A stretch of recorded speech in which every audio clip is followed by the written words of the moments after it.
Continuamos hoy, amigo oyente, nuestro estudio del libro de Éxodo. En nuestro programa anterior estábamos hablando de las ofrendas voluntarias para el tabernáculo.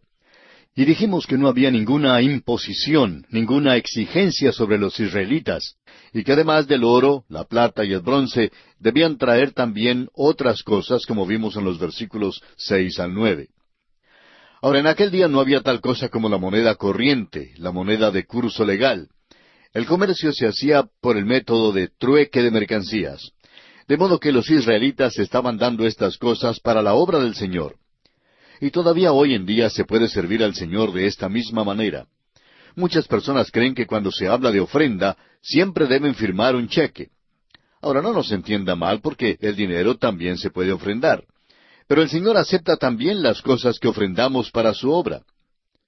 Ahora, volviendo a nuestro texto, surge la pregunta, ¿de dónde obtuvieron los israelitas los artículos diferentes que ofrendaron para el tabernáculo? ¿Recuerda usted que ellos habían servido como esclavos en Egipto y obtuvieron estas cosas cuando cobraron su sueldo retrasado? Los egipcios estaban contentísimos de pagarles y estar así libres de los israelitas. Israel, pues, salió de Egipto con muchísima riqueza.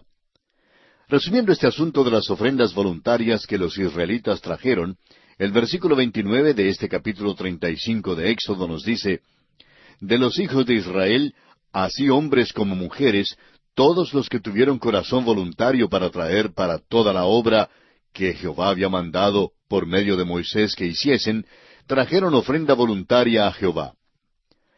Y pasamos ahora a considerar a Bezaleel y a Aholiab y su llamado al trabajo. Leamos los versículos 30 y 31 de Éxodo 35. «Y dijo Moisés a los hijos de Israel, Mirad, Jehová ha nombrado a Bezaleel, hijo de Uri, hijo de Ur, de la tribu de Judá, y lo ha llenado del Espíritu de Dios en sabiduría, en inteligencia, en ciencia y en todo arte». Bezaleel es el hombre que hizo los muebles que son de tanta importancia en el tabernáculo.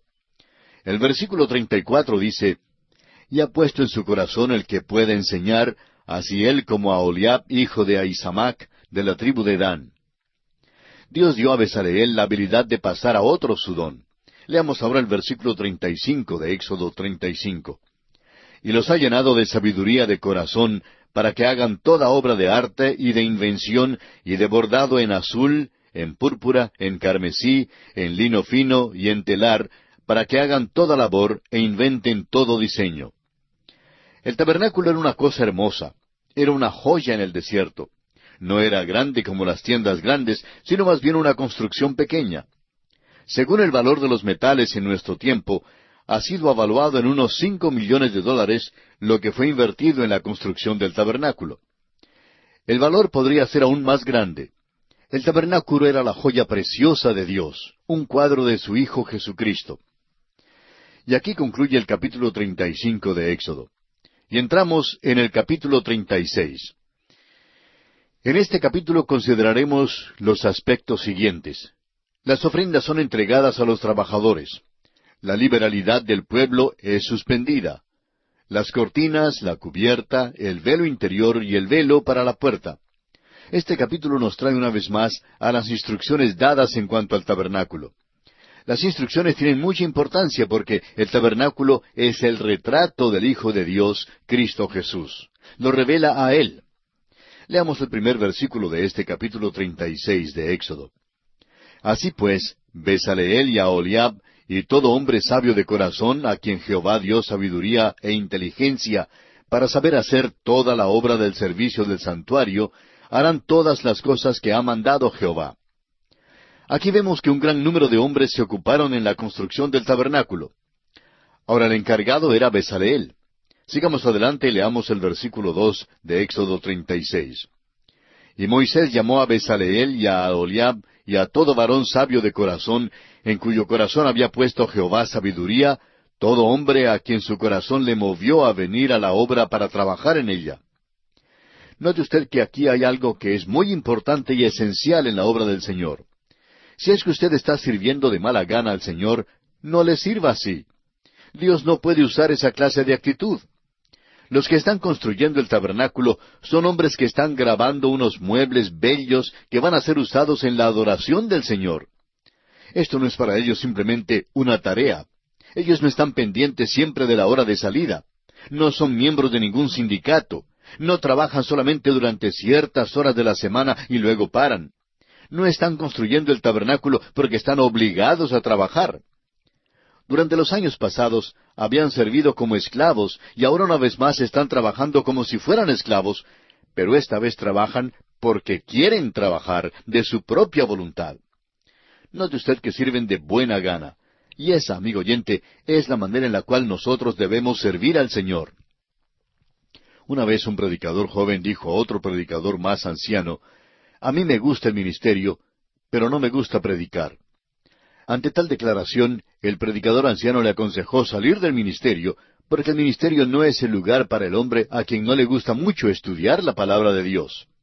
Si un predicador no puede cumplir su trabajo con entusiasmo, ni predicar con entusiasmo, entonces no debe estar en el ministerio. Hay predicadores que van al púlpito a predicar, y qué batallar, qué esfuerzo, pero qué falta de entusiasmo. Amigo oyente, si usted no puede predicar, ni servir al Señor con energía, con vigor y con vitalidad, no predique. Dios no quiere el servicio de aquellos que preferirían más bien hacer otra cosa. Fíjese usted que Bezaleel se precipita a toda prisa. ¿Se dirige acaso a un juego de fútbol, o a un juego de béisbol, o a alguna fiesta? No, amigo oyente, Bezaleel va a trabajar para el Señor. Al llegar al próximo domingo, si los creyentes asistieran a la iglesia llenos de entusiasmo, todo el pueblo pronto asistiría para ver lo que está pasando en la iglesia. Tendríamos un verdadero avivamiento. La obra de Dios debe ser hecha con gozo y con felicidad. Debemos servirle con alegría. El apóstol Pablo nos dice en su carta a los Romanos capítulo 14 versículo 5, «Uno hace diferencia entre día y día, otro juzga iguales todos los días. Cada uno esté plenamente convencido en su propia mente». Así, amigo oyente, es como debemos servir al Señor. Debemos estar plenamente convencidos de que le estamos sirviendo porque queremos servirle y porque estamos ansiosos de agradarle.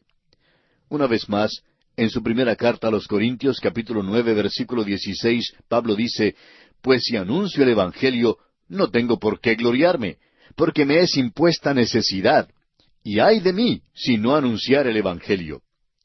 Pablo anhelaba predicar el Evangelio. Aquellos 300 hombres de Gedeón no doblaron sus rodillas para beber las aguas. Bebieron llevando el agua con la mano a sus bocas y siempre velando.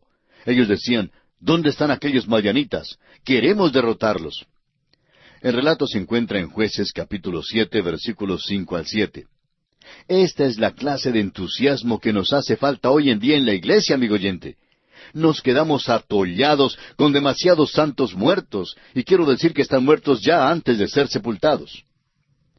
Leamos ahora los versículos 3 al 5 de Éxodo 36. «Y tomaron de delante de Moisés toda la ofrenda que los hijos de Israel habían traído para la obra del servicio del santuario, a fin de hacerla. Y ellos seguían trayéndole ofrenda voluntaria cada mañana, tanto que vinieron todos los maestros que hacían toda la obra del santuario, cada uno de la obra que hacía, y hablaron a Moisés diciendo, El pueblo trae mucho más de lo que se necesita para la obra que Jehová ha mandado que se haga. Este es el único lugar de que hay constancia que sepamos donde se hizo necesario pedirle al pueblo que dejara de ofrendar. Ofrendaron muchísimo más de lo que era necesario para construir y amueblar el tabernáculo. Nunca antes hemos oído hablar de una ofrenda así como esta. Fue en realidad un milagro. Veamos ahora el versículo 6. Entonces Moisés mandó pregonar por el campamento diciendo, Ningún hombre ni mujer haga más para la ofrenda del santuario. Así se le impidió al pueblo ofrecer más. Moisés les exige a los israelitas que no ofrenden más, y las ofrendas tuvieron que ser suspendidas porque ya habían traído lo suficiente. Esto de veras es asombroso, a la luz del hecho de que los israelitas acababan de salir de la esclavitud. Nunca antes habían poseído nada, y ahora que disfrutaban de estas riquezas, es de esperarse que no estarían tan dispuestos a regalarlas. Sin embargo, ofrendaron generosa y gozosamente y con entusiasmo a su Dios. Cualquier cosa que hagamos por Dios, debemos hacerla así de esta manera. Así es como Dios quiere que la hagamos. Dios quiere que ofrendemos gozosamente. Hace años hubo un lema que se leía así: dad hasta que os duela. Y Dios dice: si duele, no des. Y amigo oyente, su adoración a Dios y también el ofrendar deben ser ejecutados con verdadero gozo. Aquí en este capítulo parece que vamos repasando los detalles en cuanto a los muebles y una parte del tabernáculo. Parece una repetición, pero note usted que antes nos fue dado el dibujo para el tabernáculo y que ahora llegamos a la ejecución misma del trabajo. No tan solo necesitamos el dibujo y los materiales, sino también el trabajo. Están ahora empezando el trabajo aquí en este capítulo. Leamos el versículo 8 de este capítulo 36 de Éxodo. Todos los sabios de corazón de entre los que hacían la obra hicieron el tabernáculo de 10 cortinas de lino torcido, azul, púrpura y carmesí. Las hicieron con querubines de obra primorosa. Estas cortinas cubrían todo el tabernáculo. Era la cubierta que ponían primero en los muebles cuando salían en marcha a través del desierto. Era el cerco de afuera. Este lino torcido habla de la justicia de Cristo, habla de su carácter y de su obra, habla de la justicia que Él provee para que podamos ser vestidos para así pararnos ante la presencia de Dios. Lo importante que debemos notar aquí es que Cristo es suficiente para suplir nuestras necesidades.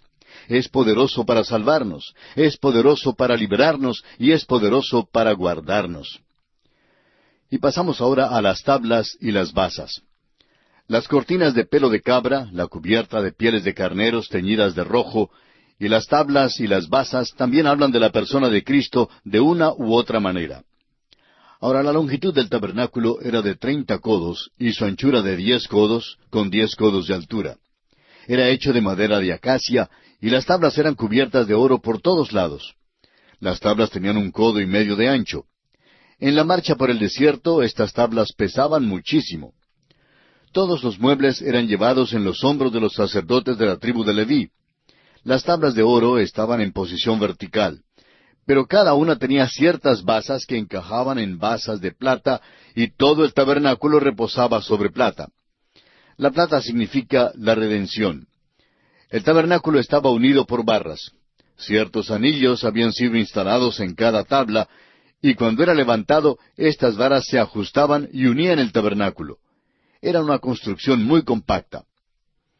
Y pasamos ahora al aspecto de los velos. El tabernáculo tenía un velo interior que separaba el tabernáculo principal en 2 compartimientos. El compartimiento pequeño era el lugar santísimo, y el más grande era el lugar santo.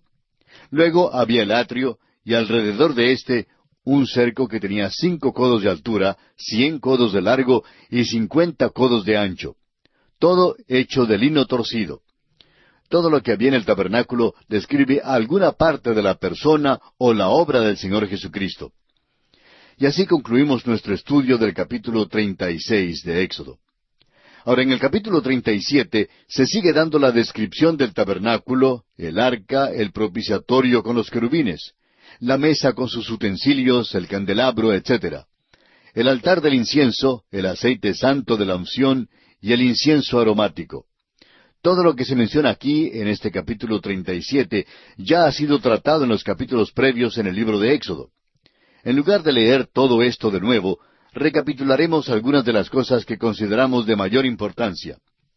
Primero, el mobiliario del tabernáculo. Los 2 muebles en el atrio eran el altar de bronce y la fuente. Cuando uno entraba en el lugar santo, había 3 muebles: el candelabro de oro, la mesa para el pan de la proposición, y el altar del incienso. En el lugar santísimo estaba el arca del testimonio y el propiciatorio. Había 3 entradas al tabernáculo. La primera entrada conducía al atrio por el cerco que rodeaba el tabernáculo. Luego una puerta conducía al lugar santo, y la tercera entrada conducía al lugar santísimo, al cual únicamente el sumo sacerdote podía entrar, y esto solamente una vez en el año, en el día de la expiación. Había 7 muebles que estaban arreglados de tal manera que presentan un cuadro maravilloso. El altar de bronce habla de la cruz de Cristo, donde recibimos el perdón del pecado. La fuente habla del hecho de que Cristo lava a aquellos que son suyos, que son de Él. La fuente es donde confesamos nuestros pecados y donde somos limpiados y perdonados. Luego entramos al lugar santo, el lugar de la adoración. El candelabro de oro habla de Cristo como la luz del mundo. La mesa para el pan de la proposición describe a Cristo como el pan de vida del cual comemos. El altar del incienso es el lugar de la oración. Habla del hecho de que Cristo es nuestro intercesor. Si los israelitas deseaban adorar a Dios, tenían que entrar en el lugar santo. Si querían la luz del mundo, tenían que ir afuera, pero si querían la luz del candelabro, tenían que ir adentro. Y hoy en día, para servir a Cristo no se puede caminar guiados por la sabiduría del mundo, sino por la luz de la palabra de Dios. El lugar santísimo describe a Jesucristo en la presencia de Dios. En la epístola a los Hebreos se nos ordena llegar al trono de la gracia. El propiciatorio habla de esto, y aquí es donde hallamos gracia y donde alcanzamos misericordia para el oportuno socorro. Hay un propiciatorio en el cielo para los creyentes. Cuando Cristo vino a la tierra, no tan solo cumplió la figura del tabernáculo, sino que también hizo algo muy extraordinario. El tabernáculo en el desierto siempre estaba horizontal con la tierra. Lo que Cristo ha hecho es hacerlo perpendicular. Él está en el cielo para limpiar y perdonar nuestros pecados. El lugar santísimo está en el cielo hoy en día. El trono de Dios ha llegado a ser un propiciatorio y aquí es donde llegamos. No vamos horizontalmente a Dios acudiendo a una construcción o a un hombre, sino que miramos al cielo y vamos directamente a Él. Nos acercamos a Dios por medio del Señor Jesucristo. En su primera carta a Timoteo, capítulo 2, versículo 5, el apóstol Pablo afirma, «Porque hay un solo Dios y un solo mediador entre Dios y los hombres, Jesucristo hombre». Ahora, amigo oyente, permítanos esta pregunta. ¿Dónde está usted hoy con relación al tabernáculo? ¿Necesita pararse en el altar de bronce para ser salvo? Hay muchos miembros de iglesias que necesitan ir allí. ¿Es usted un hermano sucio que necesita confesar sus pecados en la fuente para ser limpiado? ¿Está usted caminando en tinieblas? Entonces, entre en el lugar santo y camine por la luz del candelabro de oro. Quizá necesite comer el pan de vida para recibir algún alimento. Puede ser que le falte pararse ante el altar del incienso. Quizás se encuentre en dificultades y necesite misericordia, gracia y ayuda. El propiciatorio está en el lugar santísimo para usted. Vaya allí y acepte la ayuda que le espera.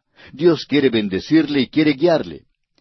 Y este es, en resumen, el estudio del capítulo 37 de Éxodo. Entramos ahora al capítulo 38.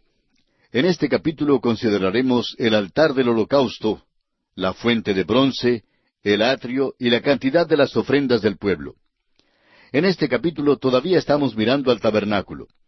Empezando con el capítulo 25, se dio en todo detalle el plano para el tabernáculo. Ahora Bezaleel y sus ayudantes lo están construyendo. El hecho es que aquí, en el capítulo 38, el tabernáculo ya ha sido construido, pero todavía no ha sido arreglado. Este capítulo le da importancia especial al atrio.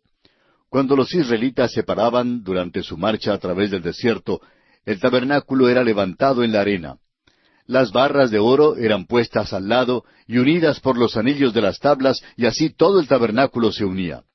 Luego, sobre las tablas se ponían las 4 cubiertas, del lino torcido, de pelo de cabra, de pieles de carneros teñidas de rojo, y de pieles de tejones.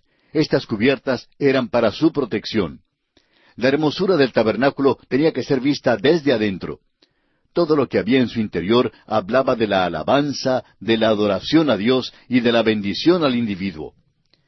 El atrio era de 100 codos por 50 y contenía el altar de bronce y la fuente. Aquí es donde la cuestión del pecado era arreglada. El pecador llegaba a la entrada y se paraba allí como pecador. El sacerdote lo guiaba al atrio. El sacerdote ponía su mano derecha sobre la cabeza de la víctima, sea cordero, cabra o buey. Luego se mataba el animal y el sacerdote lo ofrecía sobre el altar. Hasta allí era donde llegaba el individuo. De allí en adelante, el individuo se acercaba en la persona de su sacerdote. El sacerdote tenía que pararse ante la fuente y lavarse para poder entrar en el lugar santo. Ahora había 3 muebles en el lugar santo: el candelabro de oro, la mesa para el pan de la proposición y el altar del incienso. Todos ellos hablan de la adoración. Luego estaba el velo que separaba el lugar santo del lugar santísimo, y el sacerdote no se atrevía a ir más allá de este velo.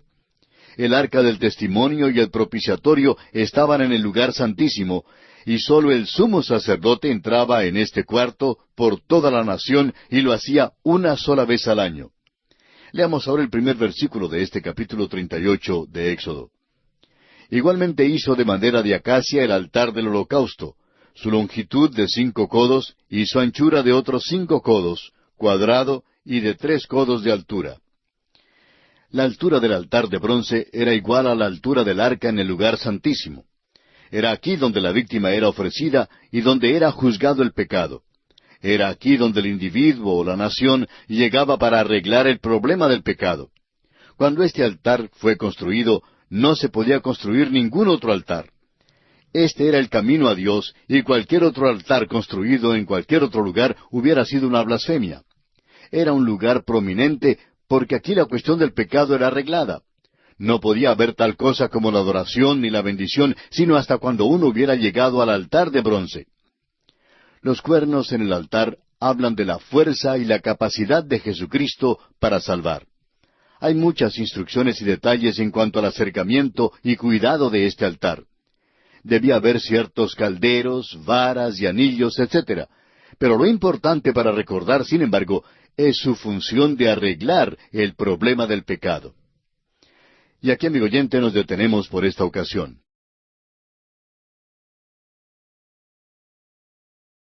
Continuamos hoy, amigo oyente, estudiando el capítulo 38 de Éxodo.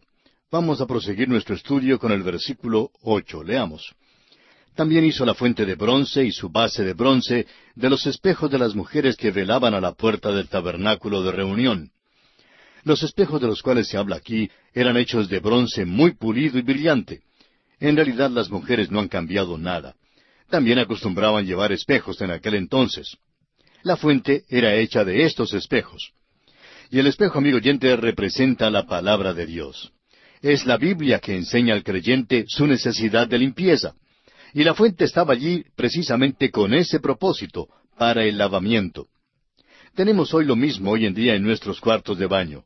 Hay un espejo y bajo el espejo está el lavamanos. El espejo no hace desaparecer el polvo y la ley no nos puede salvar del pecado. Se puede frotar el espejo todo lo que se quiera y todavía está el polvo allí.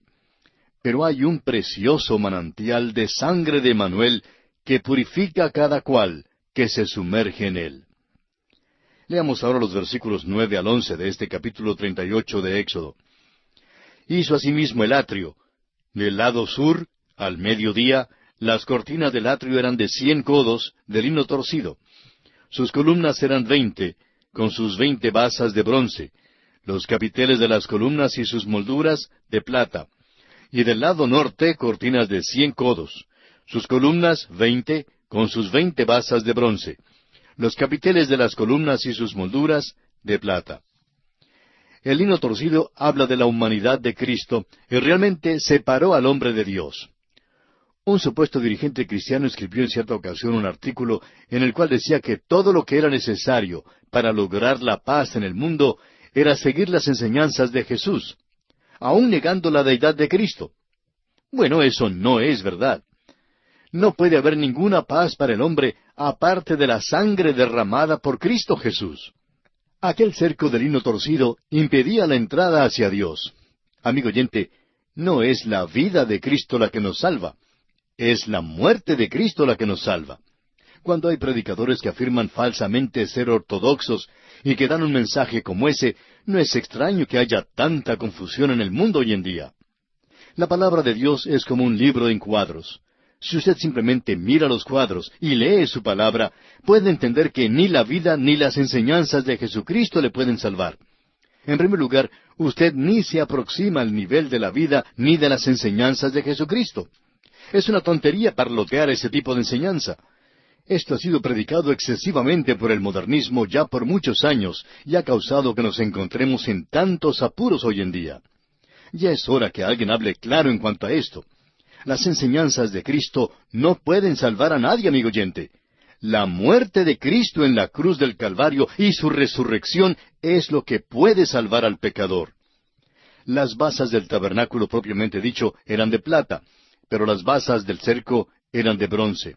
El bronce, como ya hemos visto, es un metal que representa el juicio. Una descripción de Cristo en Apocalipsis 2:18 dice que tenía sus pies semejantes al bronce bruñido. Esto nos dice que la cuestión del pecado debe ser juzgada. El hombre debe reconocer que es pecador y acudir a Dios mediante Cristo. Sin embargo, los capiteles de las columnas y las molduras eran de plata, y la plata es el metal que significa la redención. El cerco del atrio impedía la entrada al hombre, pero Dios hizo un camino para que pudiera entrar. Encontró una manera de juzgar el pecado y proveyó una redención para el hombre para que pudiera ser vestido de la justicia de Cristo. ¡Qué cuadro! Usted puede mirar el tabernáculo y recibir el Evangelio. Dios nos lo ha dado en forma de cuadro. Ahora había una entrada al atrio. El hombre no escalaba el cerco. Tenía que pasar por la entrada. El versículo 18 dice, la cortina de la entrada del atrio era de obra de recamador, de azul, púrpura, carmesí y lino torcido. Era de 20 codos de longitud y su anchura, o sea, su altura, era de 5 codos, lo mismo que las cortinas del atrio. Todo el material y el color habla de la persona de Cristo. Ya hemos estudiado esto, pero no sería malo repetirlo. El azul habla del hecho de que Él vino del cielo como deidad. El carmesí habla de su humanidad y la sangre que derramó por todos los hombres. El azul y el carmesí combinados hacen una púrpura que habla de su majestad.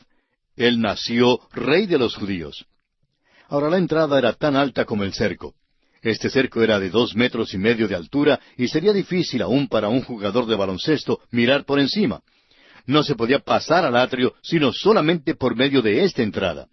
Era una entrada ancha, lo suficientemente ancha como para dar entrada a cualquier pecador, pero era el único camino por el cual uno podía entrar. Cristo ha dicho que Él es el camino, la verdad y la vida, y que nadie viene al Padre sino únicamente por medio de Él. Bueno, la entrada al atrio era el camino.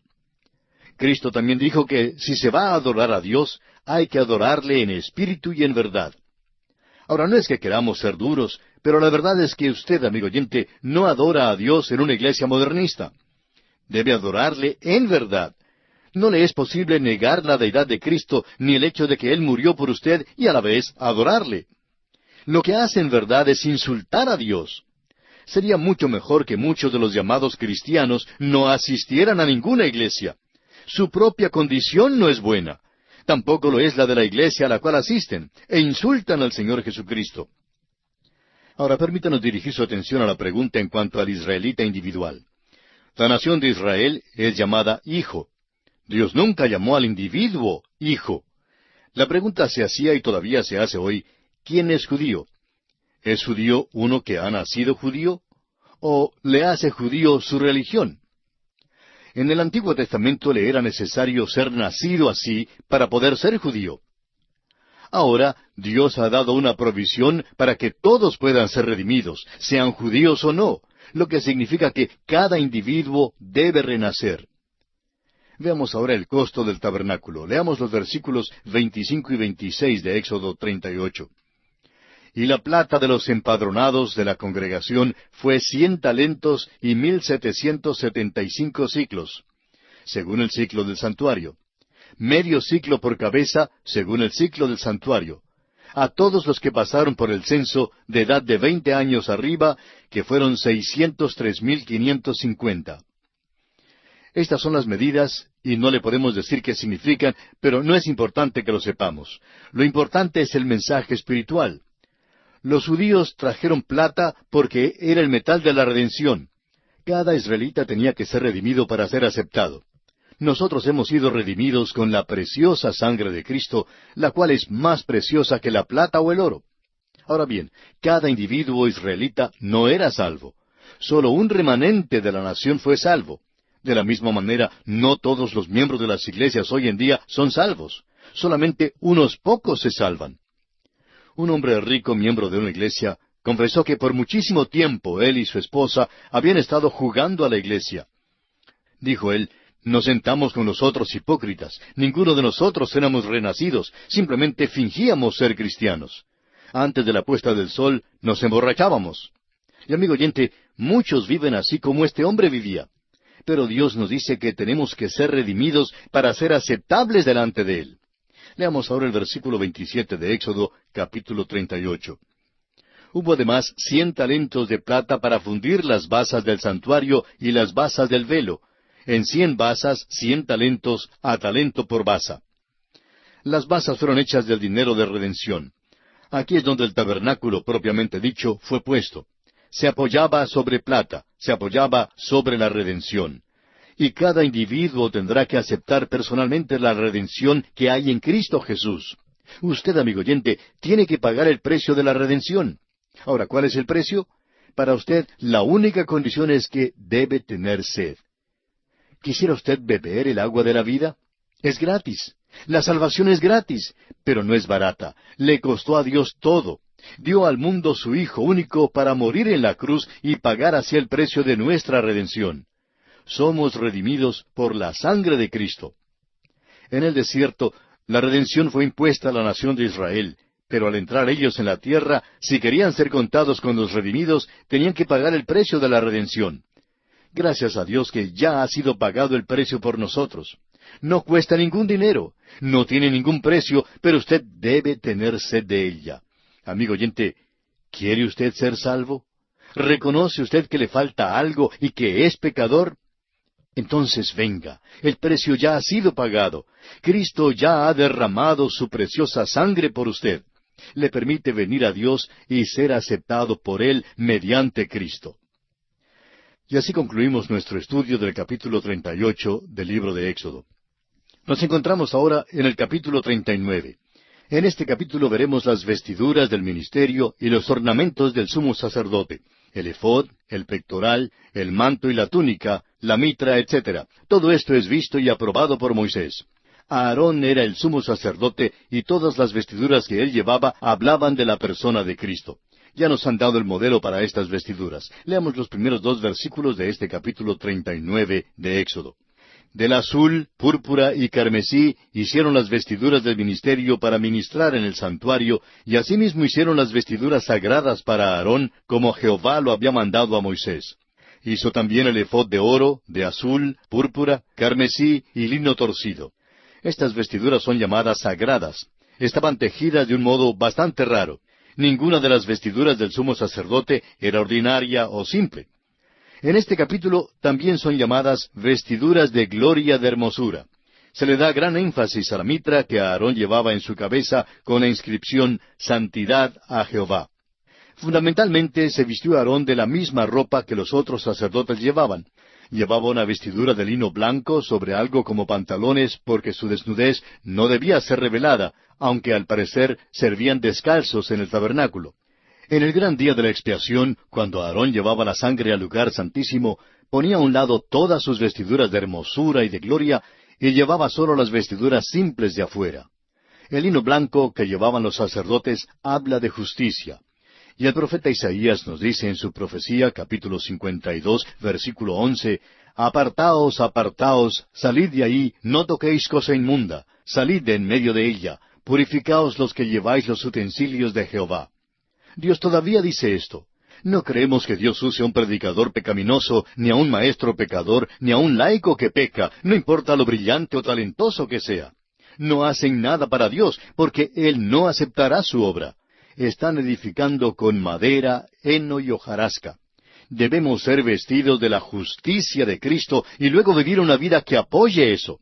Esta es la lección que nos enseñan estas vestiduras básicas. Es interesante notar que cuando Aarón entraba en el lugar santísimo para ofrecer el sacrificio por el pecado del pueblo, ponía a un lado sus vestiduras de gloria y de hermosura. Cuando el Señor Jesús vino a la tierra, Él no puso a un lado su deidad, pero sí desechó las vestiduras de gloria y de hermosura. Puso a un lado sus prerrogativas como Dios. Hizo a un lado la gloria Shekinah y vino a la tierra como un ser humano. Nació un bebé. Y el hombre no está buscando un bebé, sino un rey. Luego se ofreció como sacrificio por el pecado. Murió en su humanidad. Dios no murió en una cruz. Y aquellos que creen que Dios murió, nos gustaría preguntarles, ¿qué significa la muerte? Cuando Jesucristo murió en la cruz, quedó separado de Dios, eso es verdad. Hubo un rompimiento en la deidad, esto es seguro. Cuando Cristo fue hecho pecado por nosotros, el que no conoció pecado. Pero aún en ese momento Dios estaba en Cristo reconciliando consigo al mundo, no tomándoles en cuenta a los hombres sus pecados, y nos encargó a nosotros la palabra de la reconciliación. Esto es lo que expresa el apóstol Pablo en su segunda carta a los Corintios, capítulo 5, versículo 19. Este es un misterio, amigo oyente, y no podemos penetrarlo, aunque hay muchos teólogos que han escrito mucho en cuanto a esto, pero tampoco ellos han podido penetrar este asunto. Estas vestiduras de hermosura y de gloria realmente eran bellas. El sumo sacerdote era brillante y lleno de colorido, algo así como lo es la especie masculina del mundo de los pájaros.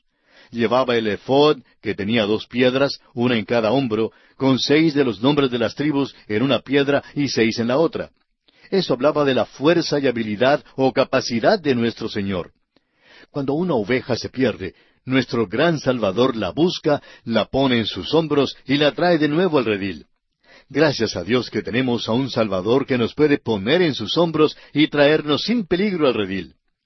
Hebreos 7:25 dice que puede también salvar perpetuamente a los que por Él se acercan a Dios. El sumo sacerdote también llevaba un pectoral, que era como un chaleco. Tenía 12 piedras preciosas, y así era una cosa de gran belleza. Al parecer, tenía también un tipo de bolsillo donde ponían el Urim y el Tumim. El Urim y el Tumim tenían algo que ver con la predicción del futuro. La Biblia no nos dice cómo funcionaban. Estas piedras bellas en el pectoral hablan del hecho de que Cristo nos lleva hoy en día en su corazón. Nos ama. Juan 3:16 nos dice, porque de tal manera amó Dios al mundo, que ha dado a su Hijo unigénito, para que todo aquel que en Él cree, no se pierda, mas tenga vida eterna. Estas piedras describen su gran amor por nosotros. Ahora, en el manto del efod estaban las campanillas de oro y las granadas, para que cuando el sumo sacerdote estuviese escribiendo, se pudiera oír sonar las campanillas cuando entraba en el lugar santo. La granada habla de la vida fructífera del creyente. Las campanillas hablan del testimonio de esa vida. Cuando el sacerdote estaba en el lugar santo, los israelitas podían decir, bueno, está allí en el lugar de adoración sirviendo por nosotros. Sabemos que está allí porque podemos oír sonar las campanillas. Eso debe atraernos a la persona de Cristo, amigo oyente, pero francamente no oímos sonar muchas campanillas los domingos por la mañana. Cuando una persona puede llegar a la presencia de Cristo por medio de la predicación de la palabra de Dios, entonces podemos decir que ha sonado la campanilla. Amigo oyente, si alguna actividad cristiana no le permite a usted oír las campanillas de vez en cuando, debe entonces involucrarse en otra actividad cristiana. Ahora, a veces uno cree que oye sonar las campanillas cuando en realidad no suenan. Eso es la cosa más mala que puede sucederle a uno en todo el mundo. Escuchar las campanillas del sumo sacerdote era una experiencia maravillosa. ¿Qué cuadro dan las vestiduras del sacerdote? La mitra en su cabeza decía, Santidad a Jehová. Esto habla de la santidad y tiene que ver con la vida interior. Pero lo importante es que significa que el sumo sacerdote se ha entregado completamente a la obra del ministerio. Santo significa cualquier cosa que sea separado para el uso de Dios. Ahora quisiéramos decir algo especialmente a los predicadores. Hay muchísimas personas que quieren que el predicador haga de todo lo que hay debajo del sol. Quieren que sea sociable, que les dé palmaditas y que hasta sirva de niñera, tanto como de predicador. No es extraño entonces que haya muchos predicadores que sufran de una crisis nerviosa. Muchos predicadores no son nada menos que nodrizas para una congregación de bebés en Cristo. Al predicador que se para en el púlpito hoy en día, le debe ser posible llevar la mitra Santidad a Jehová. Eso es. Debe tener tiempo para preparar un mensaje, debe tener tiempo para pasar tiempo en oración. Es sorprendente que sean tantos los que confían al predicador que salga los sábados en la noche. Aquel día debe ser su día para meditar y prepararse. Una vez un anciano dijo a un predicador, le agradezco cuando viene a visitarme, pero déjeme decirle lo que me gustaría que usted hiciera. Me gustaría que pasara el tiempo preparando un mensaje en lugar de visitarme. Mis negocios son difíciles para mí hoy en día y me canso y a veces estoy muy desalentado. Cuando yo llego a la iglesia los domingos, quiero escuchar algo que venga de Dios. Necesito ayuda y espero que usted pase el sábado preparándose para que yo pueda escuchar algo del cielo, los domingos por la mañana y por la noche. Amigo oyente, creemos que este hombre tenía derecho de decir eso. Amigo oyente, necesitamos reconocer el hecho de que los predicadores deben llevar la mitra. Sin ella, nuestro ministerio para el Señor no será eficaz.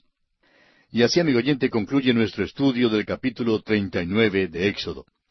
Y entramos ahora al capítulo final, el capítulo 40. En este capítulo, Dios manda a levantar y a ungir el tabernáculo.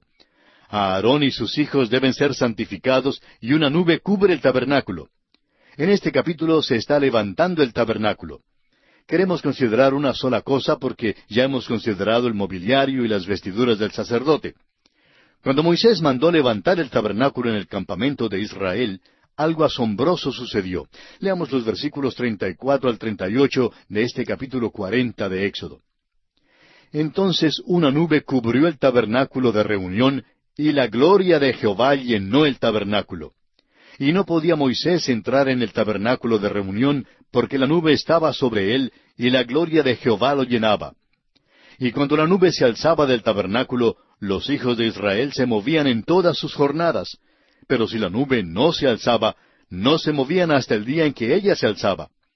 Porque la nube de Jehová estaba de día sobre el tabernáculo, y el fuego estaba de noche sobre él, a vista de toda la casa de Israel en todas sus jornadas.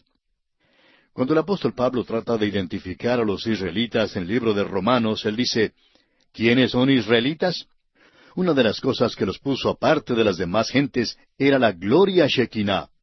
Así lo dice Pablo en su carta a los Romanos capítulo 9, versículo 4, que son israelitas de los cuales son la adopción, la gloria, el pacto, la promulgación de la ley, el culto y las promesas.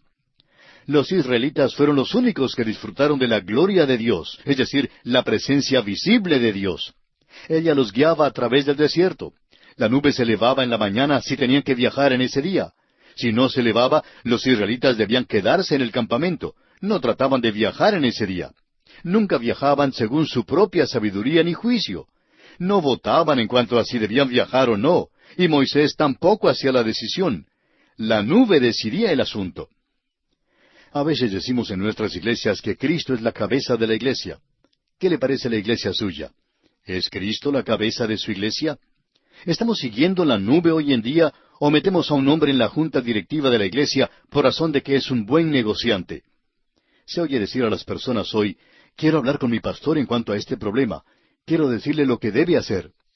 No somos peritos en aconsejar a las personas en cuanto a lo que deban hacer. No podemos resolver los problemas maritales de todos. Existe una columna de nube hoy en día, pero la mayoría no la ve. Es el Espíritu de Dios. Él debe ser quien nos guía para que sepamos lo que sea la buena voluntad de Dios para nuestras vidas.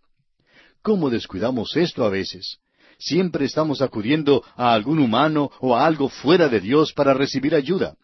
Necesitamos predicadores, maestros y laicos que sean llenos del Espíritu de Dios. Necesitamos los que le hagan caso a la palabra de Dios y que quieran hacer la voluntad de Dios. No hay una nube visible sobre la iglesia hoy en día, pero el Espíritu de Dios quiere y puede ayudarnos y guiarnos. Y esto, amigo oyente, concluye nuestra serie de estudios en el libro de Éxodo.